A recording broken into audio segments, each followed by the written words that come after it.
தமிழ் உறவுகளுக்கு வணக்கம். மாற்றுக் கட்சி கூட்டத்தில் பறந்த தமிழக வெற்றிக் கழக கொடிகள் என்ற தலைப்பில் இந்த காணொளியை காண்கிறோம். மாற்றுக் கட்சி கூட்டத்தில் பறந்த தமிழக வெற்றிக் கழக கொடிகள். தமிழக வெற்றிக் கழக கொடியினை விஜய் அறிமுகப்படுத்தினார். தமிழக வெற்றிக் கழக கூட்டங்களில் மட்டும்தான் அந்த கொடி பயன்படுத்தப்பட்டு வந்தது. தற்பொழுது மாற்றுக் கட்சி கூட்டங்களிலும் அந்த கொடி பறப்பதை பார்க்கிறோம். ஒருவேளை இது கூட்டணிக்கு அச்சாரமா என்ற ஒரு சந்தேகம் எழுந்துள்ளது. அதிமுக பொதுச் செயலாளர் எடப்பாடி பழனிசாமி அவர்களுடைய பிரச்சார கூட்டங்களில் தற்பொழுது தமிழக வெற்றிக் கழகத்தின் கொடிகள் பறக்க ஆரம்பித்துள்ளன. தமிழக வெற்றிக் கழக தொண்டர்கள் தமிழக வெற்றிக் கழக கொடியினை பிடித்து கலந்து கொள்வதாக பேச்சுக்கள் எழுந்தது.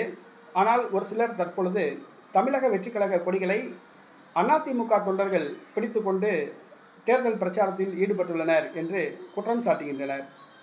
ஆனால் தமிழக வெற்றிக் கழக கொடி அதிமுக கூட்டத்தில் பறக்கிறது. அது தமிழக வெற்றிக் கழகத்தின் அனுமதியுடனா அனுமதி இல்லாமலா, இதை யாரும் தவறாக பயன்படுத்துகிறார்களா என்பது தெரியவில்லை.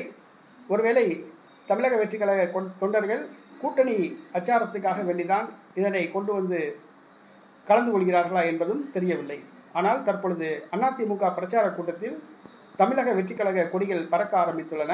இது அதிமுக தமிழக வெற்றிக் கழகம் கூட்டணி உடன்பாடுக்குரிய அறிகுறியா அல்லது தவறாக பயன்படுத்துகிறதா என்பது தெரியவில்லை.